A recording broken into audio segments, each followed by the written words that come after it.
Afternoon. Teach pair channel में आप सबका स्वागत है। एशियन हिस्ट्री में हम लोग देखेंगे गुप्त साम्राज्य। गुप्त साम्राज्य की स्थापना कैसे हुई, इसके पहले कौन से शासक आए।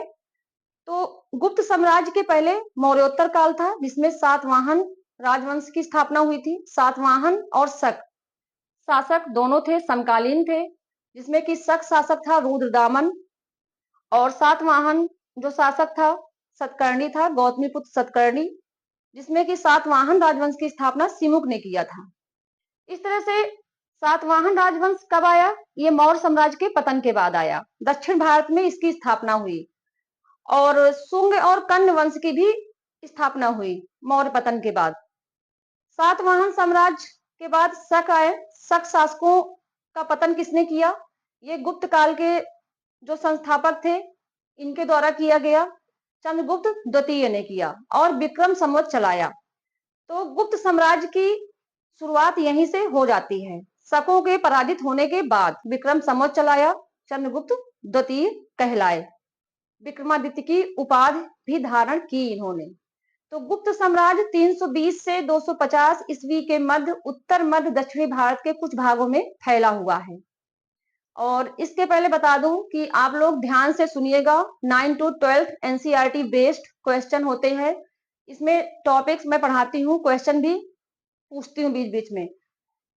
ये जो क्लास है ये वीडियो के माध्यम से ही आप लोगों को 2 o'clock में दोपहर में मिलती है और बहुत इंपॉर्टेंट नोट्स तैयार करके मैं बताती हूँ।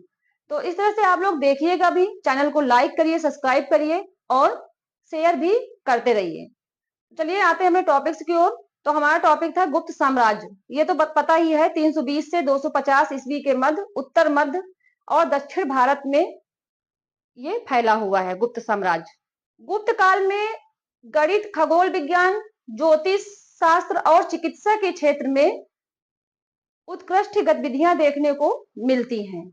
किसके क्षेत्र में? गणित, खगोल विज्ञान, ज्योतिष शास्त्र और चिकित्सा के क्षेत्र में ये जो गतिविधियां हैं देखने को मिलती हैं। सुश्रुत कौन थे? वराहमिहिर कौन थे? तो सुश्रुत और वराहमिहिर ये विद्वान थे। सुश्रुत का संबंध गुप्त काल के पूर्व से है और ये एक शल्य चिकित्सक थे।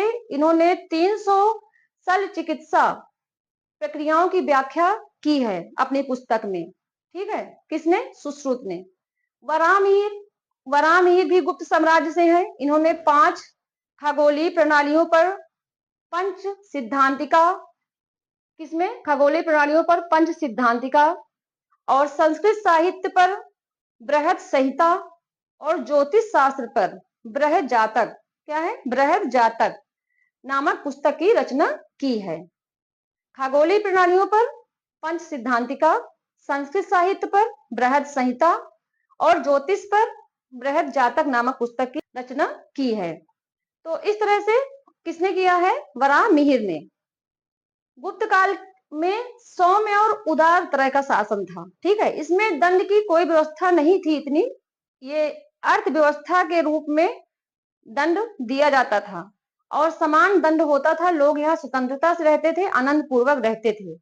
गुप्त काल के साम्राज्य में बौद्ध धर्म का राजवंशी संरक्षण नहीं था। ठीक है, मौर्य साम्राज्य में बौद्ध धर्म, जैन धर्म के लोग अनुयायी थे, मरणोत्तर काल में भी थे, लेकिन गुप्त साम्राज्य के आते आते बौद्ध धर्म का प्रचार कम हो गया था।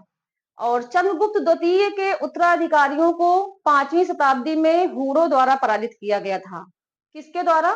चंद्रगुप्त द्वितीय के उत्तराधिकारियों को किसके द्वारा पराजित किया गया था? हुड़ों द्वारा।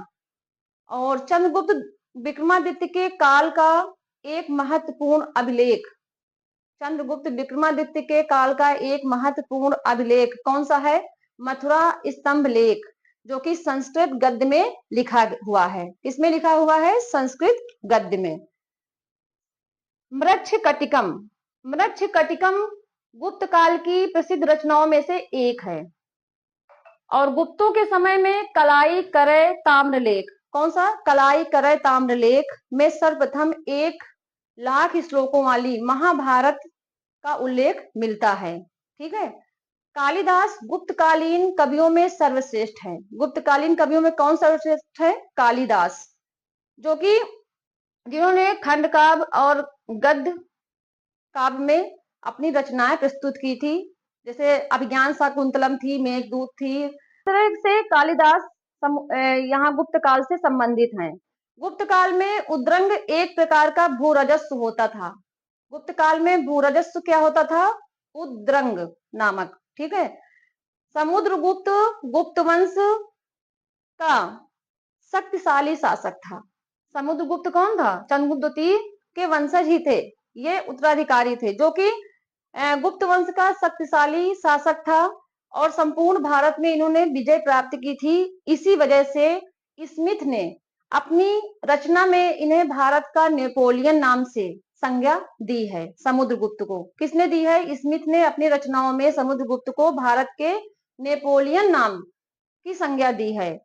चंद्रगुप्त प्रथम द्वारा सर्वप्रथम सिक्के जारी किए गए थे। किसके द्वारा? चंद्रगुप्त प्रथम द्वारा सर्वप्रथम सिक्के जारी किए गए थे। गुप्त काल में सती प्रथा का उल्लेख 510 ईसा पूर्व में भानुगुप्त के ऐरण अभिलेख में मिलता है। इस तरह से ये कुछ टॉपिक थे गुप्त काल से संबंधित। तो इनको आप लोग देखते रहिएगा। मिलते हैं नेक्स्ट वीडियो में।